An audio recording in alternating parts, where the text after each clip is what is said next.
Good evening, Karels. Ayan, samahan niyo naman po kami ngayon kung saan kami papunta.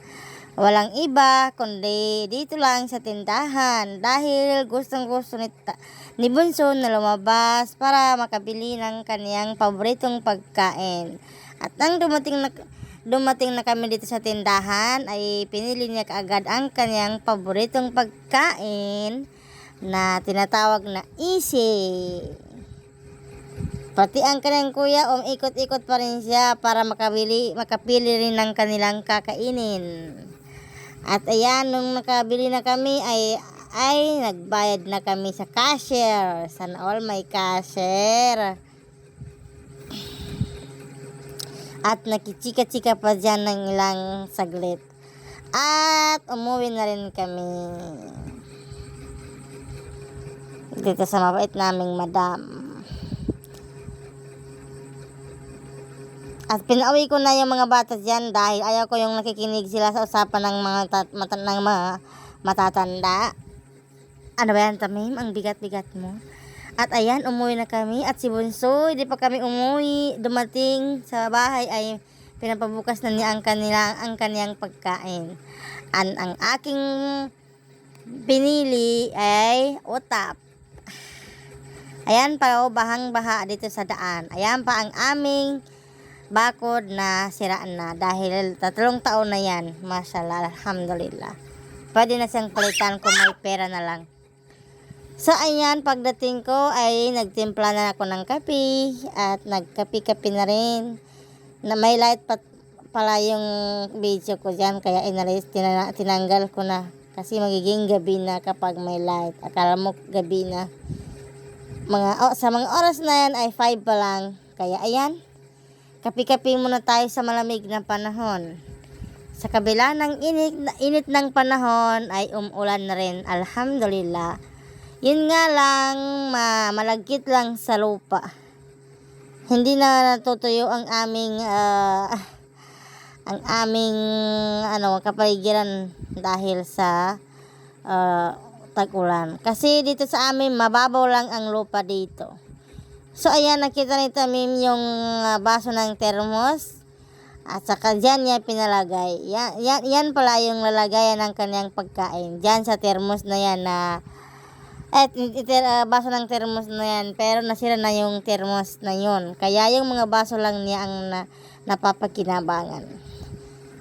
So iba yung na-reaction ko dyan kasi nainitan yung pala yung nasira kong kape. O tingnan mo ha. 1, 2, 3. Makikita na yung reaction ko dyan. Aray, Tamim, yung bigat-bigat mo. Kumakaway-kaway pa ako dyan. Higop pa mo. Higop pa, mga mami. Hindi pa ako nakapagluto niyan. At saka lang ako nakapagluto ay gabi na. So ayan, ginisa ko na ang bawang sibuyas kamatis. Pagkatapos ko magpabaga at ang lutuin ko pala dyan ay ang palaya, yung ampalaya na mahaba na hindi mapait pero tinatanggalan din kiniskis yung kanyang ang kanyang balat. Hindi naman sa binalatan, parang hindi ko alam kung paano ko explain yun, basta ganun na yun, understood na yun. At ginisa-gisa ko na rin yan dyan, Karels, minekos-mekos ko na. Tapos, nilagyan ko siya ng kaunting tubig para maluto siya. At hindi siya masunog kaagad. Hindi siya masunog. Kasi malakas yung apoy eh. Ganun ako magluto ng pag may itlog. Nilagyan ng itlog, kailangan may tubig muna para hindi siya masunog. At nilagyan ko ng asin, paminta, seasoning. At minekos-mekos ko siya insan. Nung mawala na ang kanyang tubig insan ay inilagay ko na ang 3 pirasong bitlog. 3 pirasong itlog. Pero bago ko nilagay yun, biniyak ko na muna.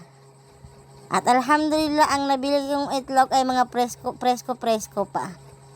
Nabili ko lang naman ang itlog na yan doon sa kapatid ng biyanan ko. Kasi dito sa tindahan ay nakasarado na pala sila kaninang tanghali.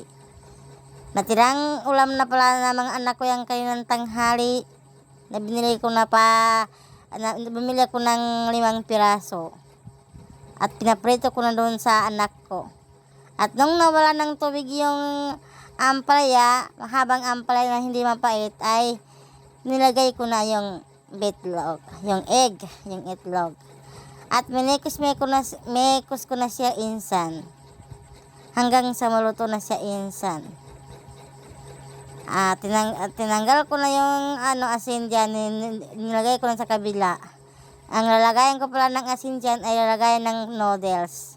Matibay naman siya kariles, kaya ayon, doon ko na lang muna nilagay. Kasi yung lalagayan niya dati ay nilagyan ko ng asukal. At ayan na po ang kanyang finished product kariles.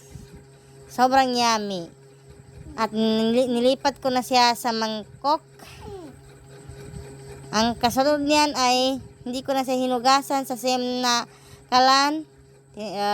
Inipong kulit ang mga kahoy at inihipan at nilagyan ko ng mantika. Alam niyo ba kung anong susunod ko diyang lulutuin insan?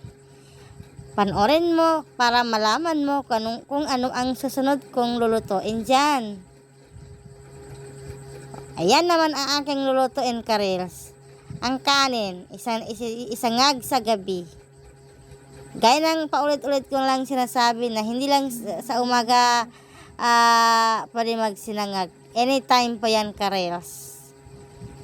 Nilagyan ko ng asin, seasoning. Hindi ko na siya nilagyan ng bawang. Sibuyas lang, sapat na. Kasi ayaw ng mga anak ko yung bawang na nakakahalo sa kanin na sinangag. So, ayan na po ang finished product.